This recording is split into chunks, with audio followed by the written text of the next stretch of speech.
कि जो chemical farming है ये धीरे धीरे अपने अंत की ओर जा रही है। आप मिट्टी से जरूरत से ज्यादा उसका दोहन करके प्रोडक्शन ले चुके हैं। खेती के प्रोडक्ट को कहाँ ले जाएं? आज के समय में कोई अलग से मंडी व्यवस्था नहीं है। उन्हें प्रोसेसिंग से जुड़ना पड़ेगा और सीधे ग्राहकों से जुड़ना पड़ेगा। उसके लिए आपको एक ग्रुप बनाना पड़ेगा। आने वाले समय में एआई से बहुत सारे सेक्टर्स को खतरा है। ये एक ऐसा सेक्टर होगा जिसमें एआई सिर्फ सपोर्ट करेगा, इसे कभी खत्म नहीं कर सकता एआई। लगभग 1.5 करोड़ की टर्नओवर पर हम इस साल पहुंच जाएंगे।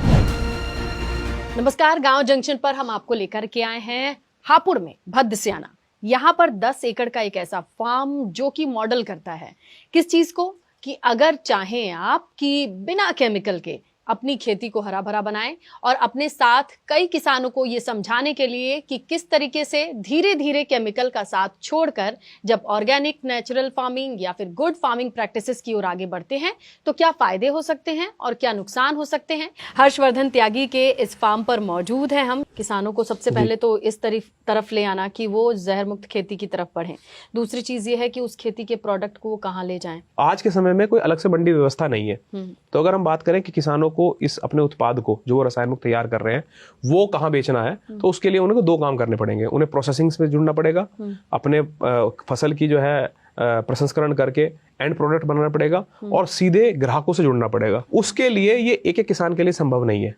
अगर हम बात करें हर एक किसान अगर इस काम को करने चलेगा तो इसके लिए मुश्किल हो जाएगा, क्योंकि आपको खेत भी संभालना है, फिर आपको प्रोडक्शन भी करनी है, उसके बाद फिर आपको सप्लाई भी देनी है। तो ये काम हो सकता है एक संगठन में। उसके लिए आपको एक ग्रुप बनाना पड़ेगा और उसी के तर्ज पे हमने 2022 में एक अपना एफपीओ बनाया था, आरंभशील किसान उत्पादक संगठन, जो पूरे हापुड़ में इस समय काम कर रहा है और 750 से अधिक किसान जुड़े हुए हैं। इसमें हम होता क्या है, हम किसानों से जो भी फसल उत्पादन करवाते हैं उसका हम प्रोसेसिंग कराकर, प्रोसेसिंग अभी हम आउटसोर्स करा रहे हैं कुछ चीज़ों की। जैसे अभी हम अपना इन हाउस ज़्यादातर चीज़ें नहीं कर रहे। हम जो फसल उत्पादन कराते हैं वो हम जो थर्ड पार्टी है उनसे प्रोसेसिंग करा के फिर अपने कॉमन ब्रांडिंग में उस प्रोडक्ट को जो है डायरेक्ट कस्टमर्स तक पहुंचाते हैं। उसमें हम ऑनलाइन माध्यम का सहारा लेते हैं। शहद उत्पादन करते हैं, वो भी हम जो है डायरेक्ट उपभोक्ताओं तक पहुंचाते हैं। और उसके साथ साथ मिलेट्स पे हम लोगों ने काम कराना शुरू किया है किसानों को।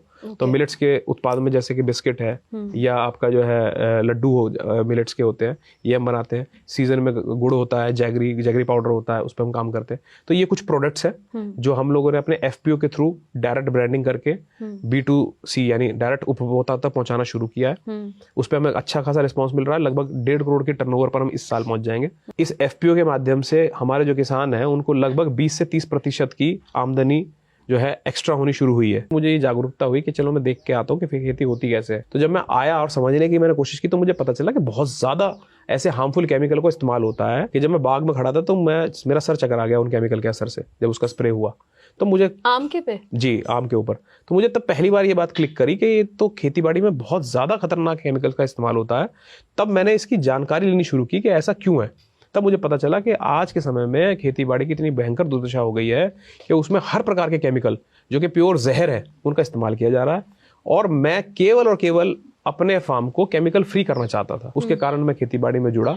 लेकिन जब मैं इसमें जुड़ा और मैंने इसमें ऑर्गेनिक और नेचुरल फार्मिंग करनी शुरू की तब मुझे लेटर ऑन ये समझ में आया कि इस फार्मिंग सेक्टर में इतना स्कोप है कि आप चाहे तो पूरी एक इंडस्ट्री खड़ी कर सकते हैं। और धीरे धीरे ये मेरा प्रोफेशन बन गया। तो मैं ये नहीं कहूंगा कि मैं शुरुआत में ही इसमें प्रोफेशन के लिए आया था, बट हाँ आज पिछले 3 वर्षों से मैं इसे प्रोफेशनली ले रहा हूँ। और हमारी सभी की, हमारे पूरे फार्मर्स जो भी हमारे साथ इसके सदस्य हैं उन सबकी अब यही कोशिश है कि एक बड़े स्तर पर, व्यापक स्तर पर अपनी खेतीबाड़ी को व्यावसायिक रूप से ले और उससे लाभ उठाए। एआई की हम बात करते हैं कि आने वाले समय में एआई से बहुत सारे सेक्टर्स को खतरा है। ये एक ऐसा सेक्टर होगा जिसमें एआई सिर्फ सपोर्ट करेगा, इसे कभी खत्म नहीं कर सकता एआई, इसका सब्स्टिट्यूट नहीं बना सकता।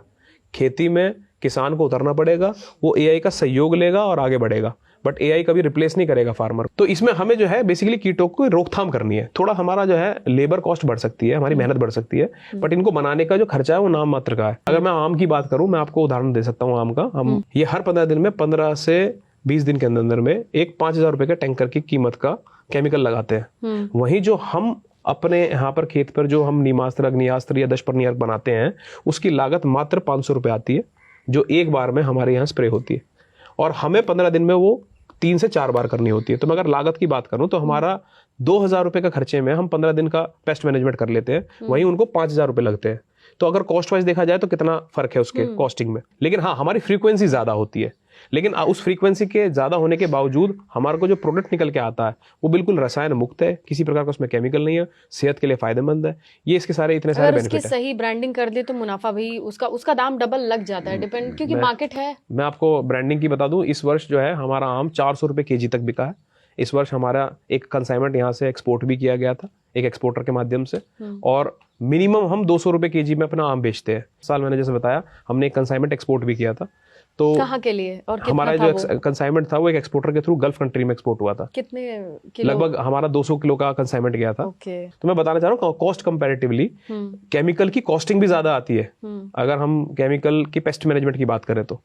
और इसमें आपकी जो है कॉस्टिंग कम आएगी, सिर्फ आपकी थोड़ी मेहनत बढ़ जाएगी, और वो मेहनत भी आपको जो है, मैं ये नहीं कहूँगा हमेशा आपकी बढ़ी रहेगी। शुरुआत में क्योंकि आप केमिकल छोड़ रहे हैं और प्राकृतिक या जैविक विकल्प पर आ रहे हैं, इसलिए शुरू में 3-4 साल आपकी वो मेहनत बढ़ेगी, धीरे धीरे वो मेहनत भी कम हो जाएगी। और एक सबसे इंपॉर्टेंट बात जो है मैं ज़्यादातर लोगों से बोलता हूँ वो ध्यान में रखने की होती है कि जो केमिकल फार्मिंग है ये धीरे धीरे अपने अंत की ओर जा रही है। आप मिट्टी से ज़रूरत से ज़्यादा उसका दोहन करके प्रोडक्शन ले चुके हैं। अगर हमारे किसान भाई इस केमिकल फार्मिंग को जल्द ही इसके विकल्प पे नहीं आएंगे तो देखने में ये आया कि काफ़ी क्षेत्रों की मिट्टी जो है बंजर होने लगी है, उनकी उत्पादकता खत्म होती जा रही है। तो मैं किसानों से ये अनुरोध करता हूँ कि वो धीरे धीरे थोड़े थोड़े क्षेत्र से ही रसायन मुक्त खेती करना शुरू करें। गांव जंक्शन के लिए मैं स्नेहलता। गांव जंक्शन को सभी सोशल मीडिया प्लेटफॉर्म्स पर फॉलो करें। व्हाट्सएप चैनल और जीमेल आईडी पर भी संपर्क साध सकते हैं।